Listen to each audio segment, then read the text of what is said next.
This episode is brought to you by eBay. We all have that piece. The one that's so you've basically become known for it. And if you don't yet, fashionistas, you'll find it on eBay. That Miu Miu red leather bomber, the Custo Barcelona cowboy top, or that Patagonia fleece in the 2017 colorway. All these finds are all on eBay, along with millions of more main character pieces backed by authenticity guarantee. eBay is the place for pre-loved and vintage fashion. eBay, things people love. When kids don't play, they grow up without imagination. Then it's all small talk and awkward weather chats. Good thing Gushers, Fruit by the Foot, and Fruit Roll-Ups are made to be played with. You better be playing. The McDonald's Snack Wrap is back. You brought it back. Ranch Snack Wrap. Spicy Snack Wrap. You broke the internet for a snack. Snack Wrap is back. Ba-da-ba-ba-ba. Welcome to the New Books Network.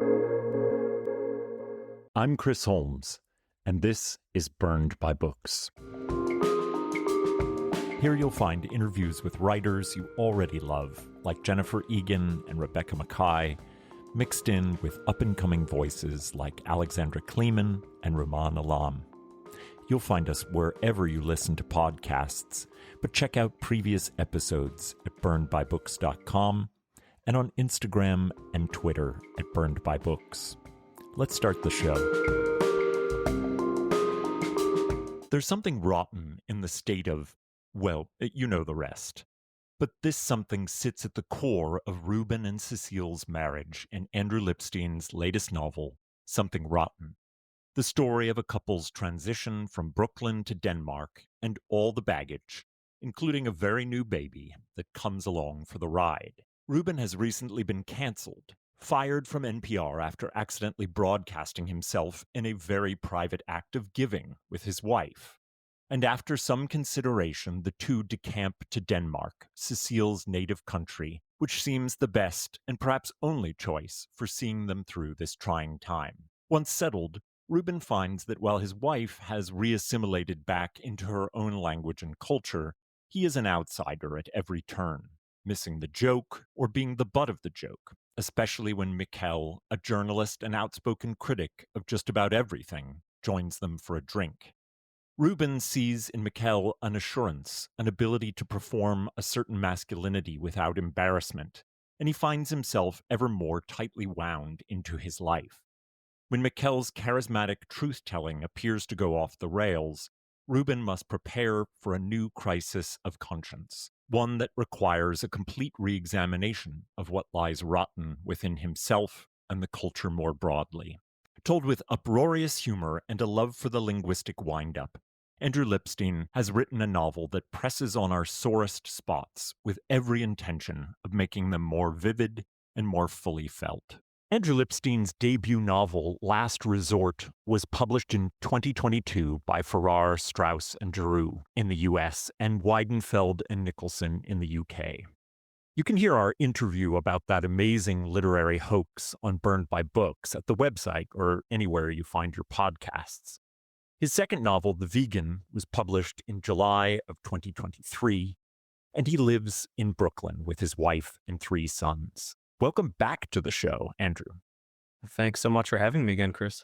It's really great to have you back, and I just want to say to my audience that as much as I want them to run out and get Something Rotten, I think they should make it a double purchase with The Last Resort, which was one of my favorite books of 2022.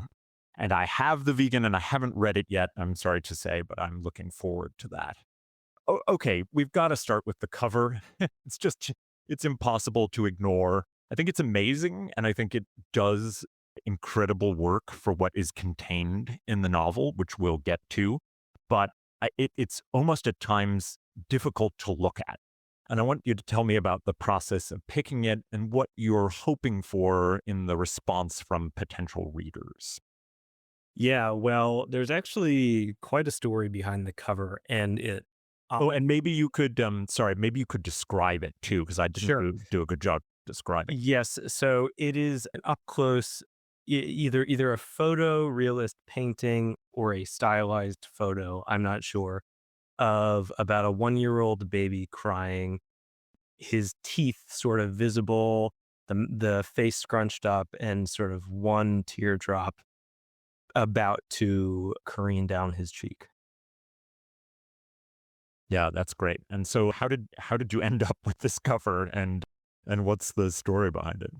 Yeah, so for listeners who aren't writers or haven't been through the process themselves, getting to a book cover that everyone agrees on or everyone's happy with can sometimes be an arduous process. I mean, you and the designer might have a very similar idea, but then the sales and marketing team and the publisher might not go for it, or the sales and marketing team really wants to present this book in a certain way that doesn't really align with how you see it.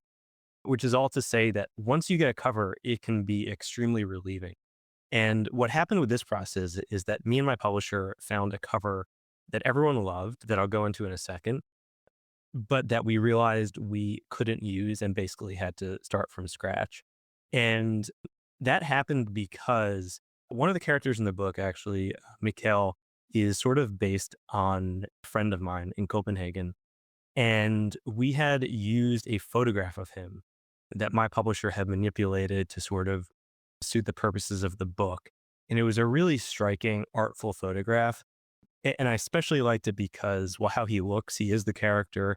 The book is a lot about masculinity. There is something very disconcerting about him. But when we sent him the model release form, basically, he got cold feet. So we had to then start completely from scratch and with an abbreviated timeline. So when I see the current cover, I am thrilled with it. I think it's an excellent cover. And I think it represents the book, but it does sort of hurt a little because I imagine the cover behind it that never gets to see the light of day. Hmm. Yeah, and I'll come back to why I think the cover works really perfectly for that. I mean, on the one hand, I'm sad about the initial cover, as you seem pretty attached to it, but I kind of get like your friends perhaps cold feet at being associated with Mikkel, just because he is really something, and I'm not sure that I would want to be associated with him either. But I want to start with Ruben, one of our focal characters.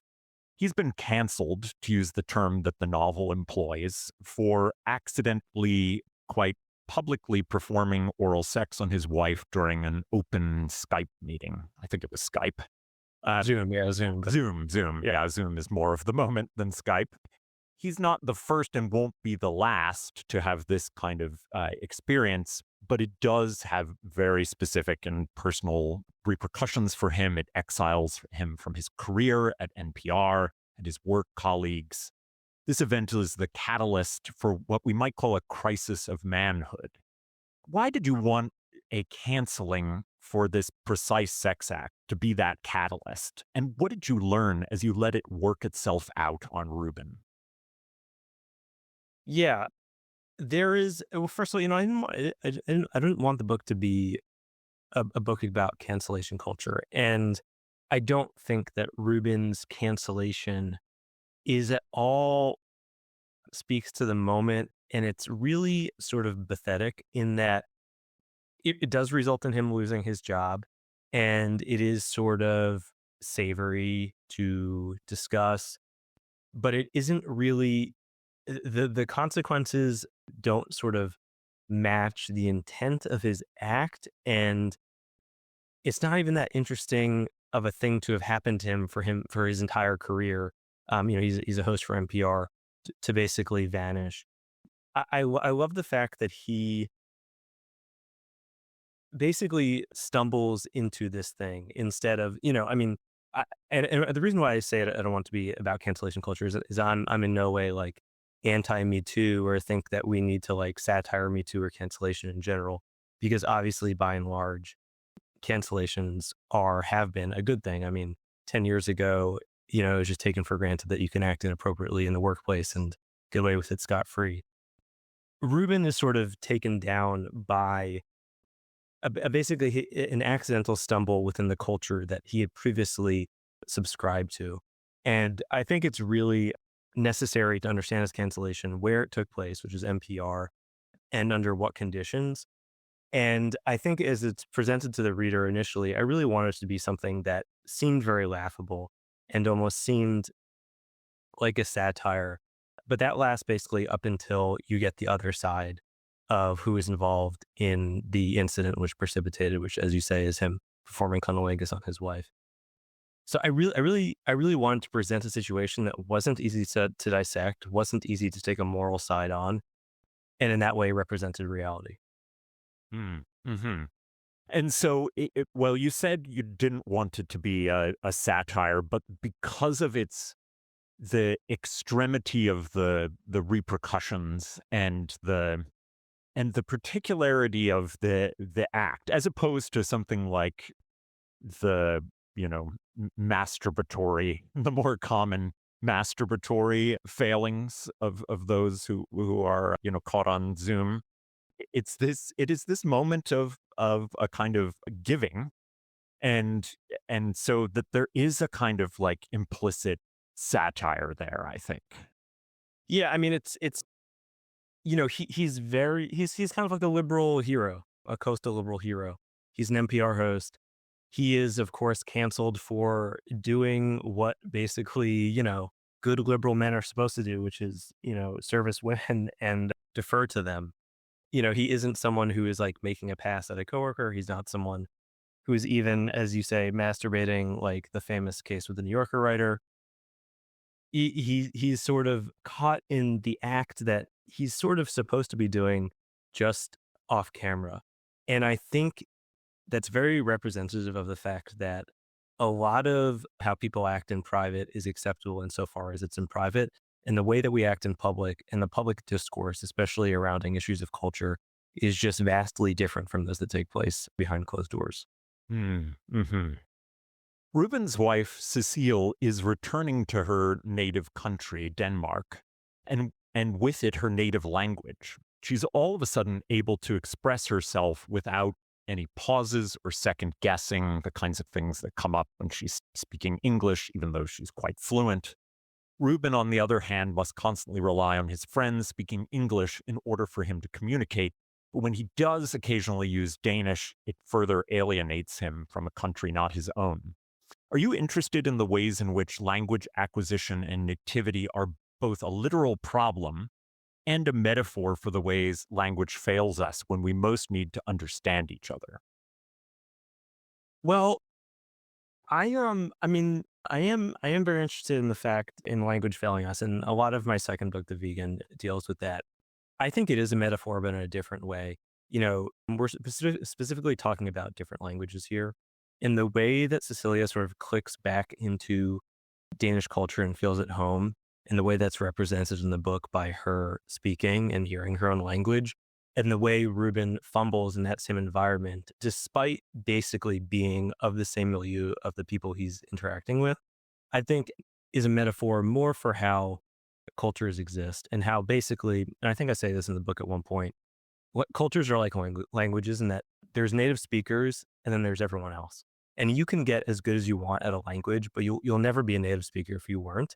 Just as you can try to fit into a culture as much as you want, but you'll never be a native member of that society unless you were born there, unless you were there. And there's always a fundamental difference that exists. And I've thought about a lot about this.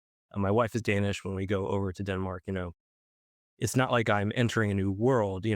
We are the two countries are more alike than they are different, and the people I'm interacting with, I probably have more in common with than a lot of the people I find myself interacting with here. But there's that unbridgeable chasm that always exists, I think, both in language and culture between people who are native and otherwise. And you just said that your wife is Danish. It's a famously difficult language, I think, for almost anyone who doesn't speak a direct derivative version of it. And I wonder if your own language learning pops up at all in the novel, and whether you wanted readers to feel, as you say, that tension and friction of not being native when there are moments of Danish that are sometimes untranslated in the novel.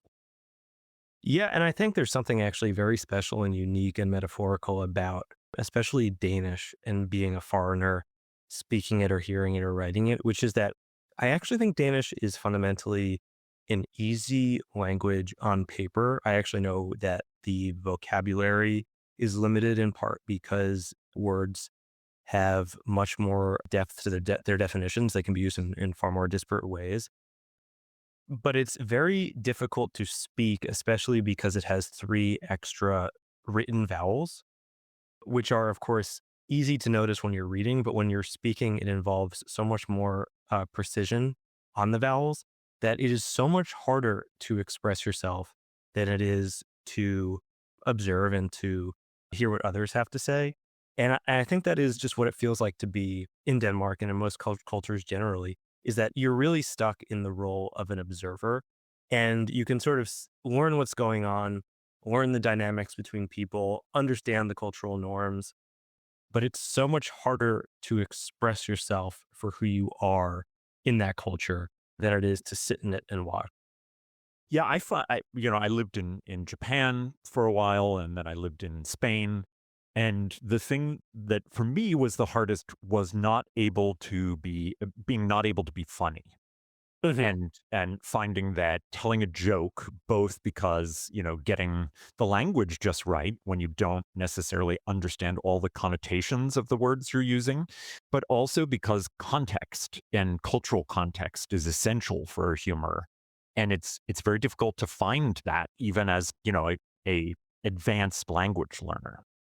Yeah, totally. I mean, humor obviously involves so much precision that isn't that a non-native speaker just isn't capable of. But I do find it funny that the ways in which somebody is funny in a language that they don't speak is usually on the level of like a child or a toddler, where they are sort of accidentally saying things that are either slightly nonsensical or introducing new patterns. And, you sort of thrill in the laughs you get when you accidentally say like, let's have lunch, like in my anus or something like that. But you are fundamentally the butt of the joke, and you are basically revealed to be the toddler of the dynamic because your language is, so rudimentary. Shh. Hear that? Big waves are calling. Dive into refreshment with Kona Big Wave. Tropical flavor and the taste of aloha in every drop. This summer, don't just listen. Join Kona on the Big Wave Bonfire Tour. More information at konabigwave.com/bigwavemusic. Kona Big Wave. Liquid Aloha. Copyright 2025 Kona Brewing Co., St. Louis, Missouri. Mahalo for enjoying responsibly.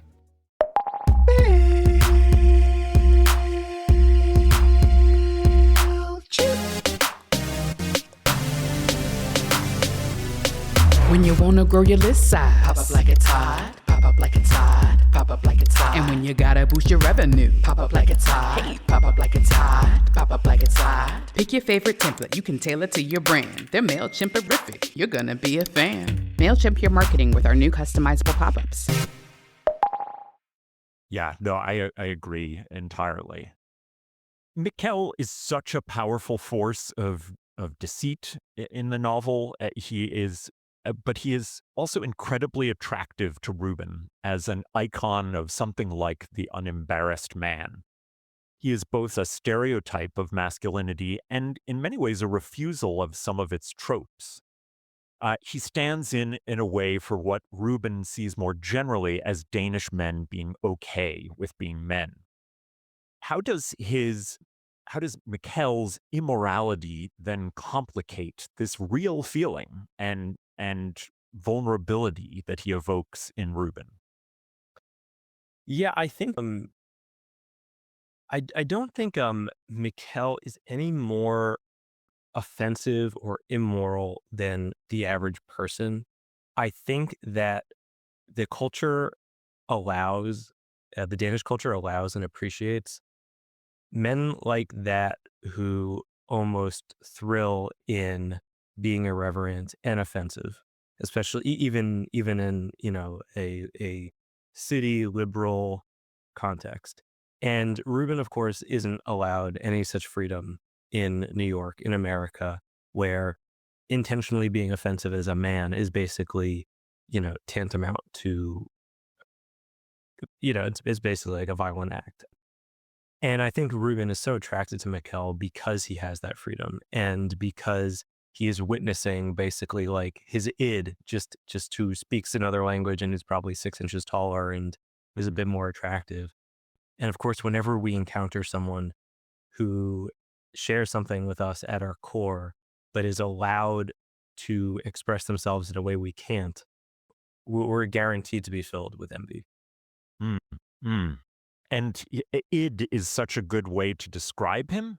And I guess he isn't more, I find him more openly deceptive than the average person, but perhaps, at our root in the lies of omission and ways in which that we perceive deception as a necessary tool for that our super ego employs so that we're not just constantly offending people. Perhaps that, puts us at an equal footing. But he seems a step beyond what I would think of as the kind of truth telling of the Scandinavian, the kind of like very direct, even if it's offensive or counterculture. Would you say that's true? I would, on the level of how he interacts with others, but I think on the level of truth telling and straightforwardness, there is something about Mikkel and his eventual actions in the book that is so much more practical than what we think of when we think of like someone with high morals.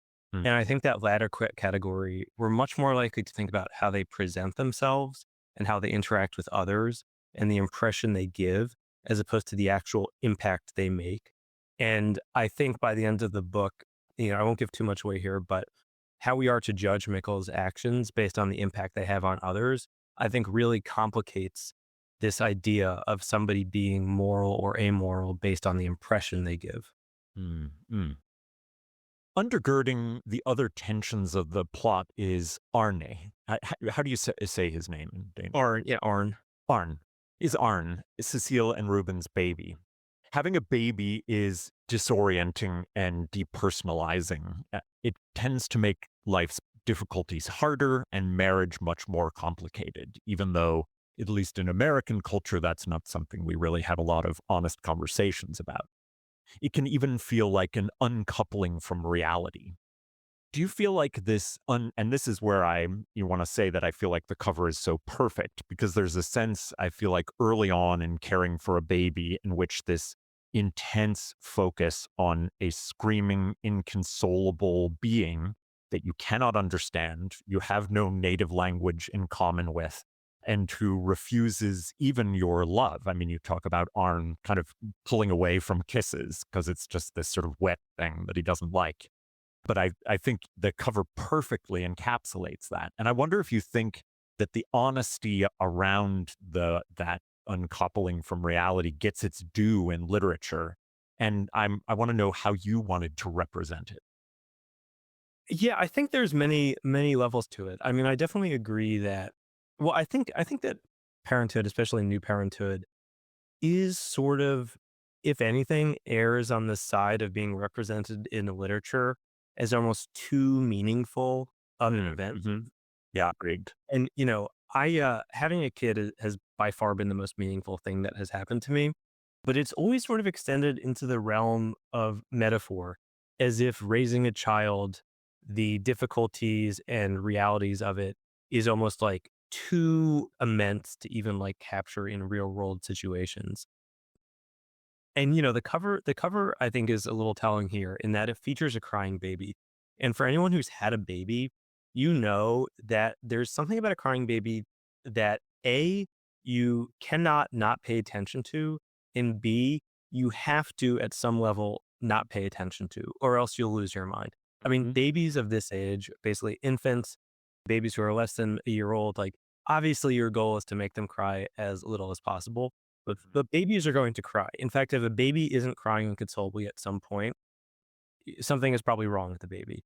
And I think there is something about parenthood that involves looking away and involves not being responsible for this other person. I mean, I haven't gotten to this point in my own parenthood journey because my kids are 3 and almost 1, twins are 1. But there's a part of it that you have to let go because you don't have your child is not you. You are only an influence on their life. And I think parenting is presented to readers through literature as this like all-encompassing, existential, super metaphorical endeavor, when in fact it can be, the reality of it is like overly practical. It's logistics upon logistics upon logistics. It is not getting too worked up about something. It is letting your child figure out something for themselves when they are upset. There are all these things that I think actual parents know and go through, but if you'd only read books about parenthood, you would think it was like living through a dream. First, I want to take up the idea of crying because I believe it's the Geneva Convention prevents you specifically from using the sound of a crying child as torture, precisely because it cannot be ignored. And yet, as you say, it must be ignored, or you lose your mind. And in the same way that this way in which it's depicted, I think in kind of all media, in television, movies, and books, as this ultimate meaningfulness, steals a chance to remember one's own meaningfulness as a full human being. And I think this is, to gender it for a moment, especially the case with mothers, but I think that we see it here with Reuben in a way. And especially in that first scene, we get a real sense of it as he's like going through the list of things that he wants to take on this trip to Denmark. And meanwhile, Arn is just continually crying. Mm-hmm.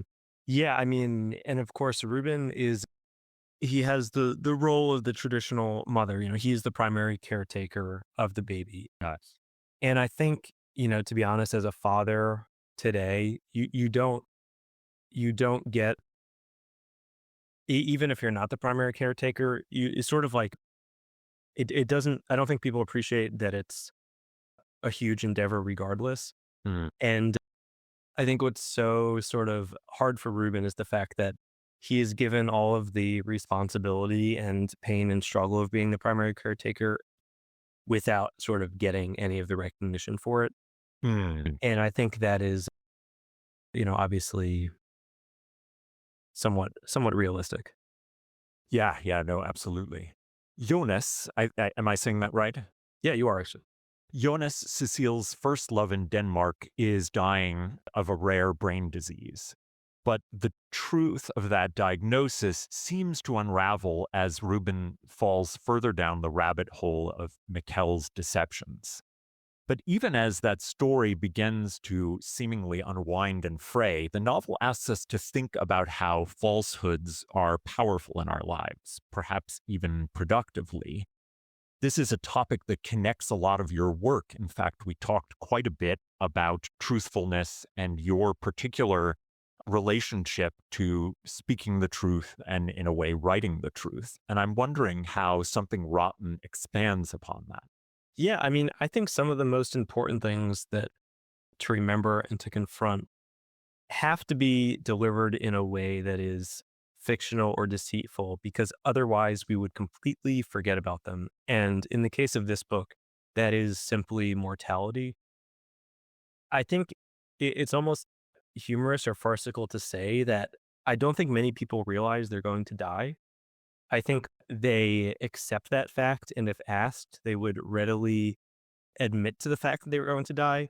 But I don't think many people actually know it, because I think they would live their lives quite differently if they were accepting of that fact, or if they actually had that fact instilled in them. And I obviously won't give too much away about the book, but I think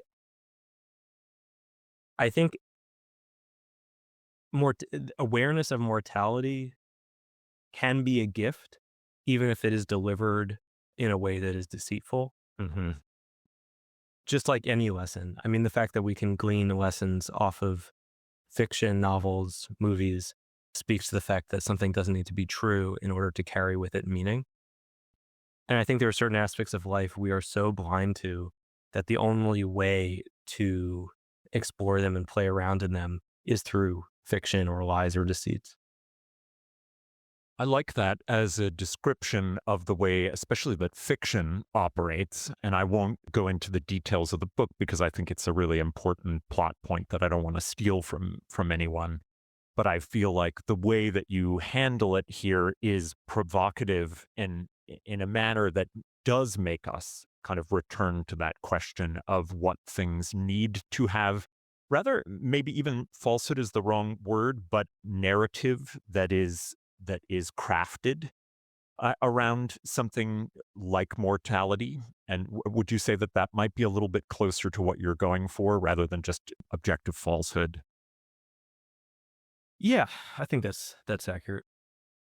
So, progressive Americans tend to romanticize life in Scandinavian countries with their welfare state economies and multi party politics.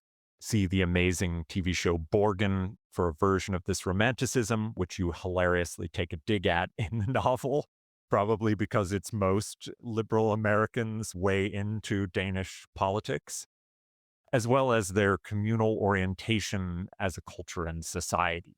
It seems to me, though, that you wanted the reader to get their hands dirty a little bit in the reality of day to day life in Denmark, to tear back the veil a little. Was that on your mind at all? Yeah, completely. I mean, I think Americans are right to envy Danish culture. I mean, the poverty is low, equality is high, standard of living is extremely high, faith in the government and society is high. Basically, faith in democracy is high. Everything we strive for in America, but somehow can never get close to. The Danes have figured it out. But of course, with any society, I don't want to say there's a dark side, but there's a reason why we are not Denmark. And there's a reason why the Danish way of doing things would not work in America. It's just a different country that is a lot more narrow than ours, both in the diversity of ideas and the diversity of people. And it's one that I think, there's a reason why a lot of Danes romanticize America just as we romanticize them. There are things that exist here that are sort of fatally absent over there. And by adapting both Ruben and Cecilia's perspective, both in America and Denmark, I really did want the reader to think about sort of the fact that there was no easy sort of value system that we could judge two countries against each other. Hmm. This episode is sponsored by Friskies, who would like to tell your cats hi. Now, if that didn't get your cat's attention, there is one thing that always does the trick. Just pour some Friskies crunchy food in the bowl and you'll hear those paws come running. Works every time. With so many Friskies choices, you can always bring your cats running from their secret napping spots. There's always more to explore. See for yourself at friskies.com or visit your local store. I'm always looking for ways to show my cat how much I love her. And with Fancy Feast gems, I can pamper her whenever I want with a savory gravy on top of a gourmet mousse pâté. The pyramid shape makes serving simple, so all I have to do is peel and plate to make mealtime feel extra fancy. And with 2 entrees in every pack, it's easy to turn every day into the extraordinary. Fancy Feast gems.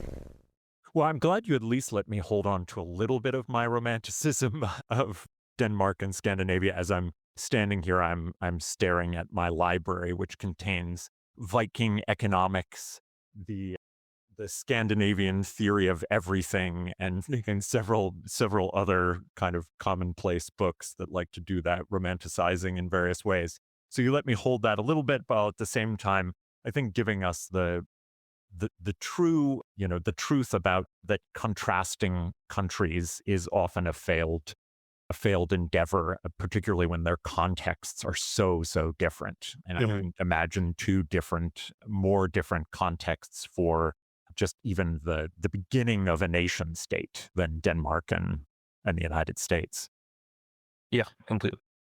Before I let you go, Andrew, I'd love to know a little bit about what you're reading and loving recently. My listeners love recommendations. It's the thing they come back to again and again, that they love to hear what writers that they like are reading themselves. So I wonder if you have something you'd share. Yeah, there are 2 books I can think of that I read this year. And this year was kind of an unusual period of reading for me because we had newborn twins in January, and I read so much in the middle of the night, which is sort of a weird space to read a book, but I got way more reading this year than I have ever. I think so far this year I read 265 books. Wow. You're the first person to ever say that, to say I have twins and I've read 260 some. Well, I mean, it's easy to read a novel between the hours of, I basically only listen to audiobooks, but between the hours of, 1 a.m. and 5 a.m. Oh, Okay. You could definitely carve out a novel in that space. All right. The audiobook makes me feel a little bit better at that. Oh, someone who I feel like reads a ton, but I can't touch 260. Yeah, I mean, I think only 5 or 6 of those books were not audio, but there were 2 books that I read. Actually, one of them wasn't audio that stuck with me, just in how uncategorizable they were and how, not to sound trite here, but singular. The first is The Mezzanine by Nicholson Baker, which is sort of, I think, a writer's writerly book in that it is kind of, I'm going to say niche. The concept of it is that a man is sort of remembering his lunch break as he goes up an escalator. Mm. It is just, it's laugh out loud funny. It is surreal. It really makes you think about history and objects, and just on a sentence by sentence level, it is so surprising and delightful. And the other book that I read, Oh, I just want to say that I agree about The Mezzanine. And also I read it when it first came out, which I think is it late 90s that it came out? Or I think so. it felt like 88. 88. Oh, Yeah. wow. Okay. So much earlier than I thought. It's funny because at the time it felt like it was such a perfect encapsulation of what, writers were trying to do, but kind of failing at that moment. But Mhm. perhaps that means it's more of a universal. Yeah, I think it's obviously would be classified perhaps as postmodern, but you know, so much postmodern writing fails for its, utterly fatal lack of humor. And Mhm. Baker is so alive to the absurdities of modern life that it could obviously not be accused of that. The other book I read that I really enjoyed was Reading Genesis by Marilyn Robinson, which is really just a sort of a literary approach to the book of Genesis. It's something that I've obviously am familiar with basically through like cultural osmosis, but have never approached in any serious way. The book of Genesis, I mean, and just reading her read it and approaching it as if it is literature and not the Bible was just sort of really eye-opening for me. And then at the end of the book, there's just the book of Genesis without her interpretation. Hmm. And I just vividly recall listening to it and hearing those stories and thinking about them as if they were stories and not anything that had to do with the dogma or religion or, Christianity, but just a story to be enjoyed and thought about, and to pretend that these people were real and to think about how the lessons that the stories tell speak to my own life was just a really unique experience for me. I know Marilyn Robinson's work, but I have not read that, and it sounds fascinating. So thank you for those recommendations. And I want to urge my listeners to run out and get Something Rotten, which I feel like is, you now have 3 just kind of beautifully received novels, and this one really shook me out of my everyday habituation of things. And I really attached myself to the story and characters, and I know that people will really love it. And I feel very glad that we got a chance to talk about it, Andrew, and that you came back on the show. Thanks so much for having me, Chris. Thank you.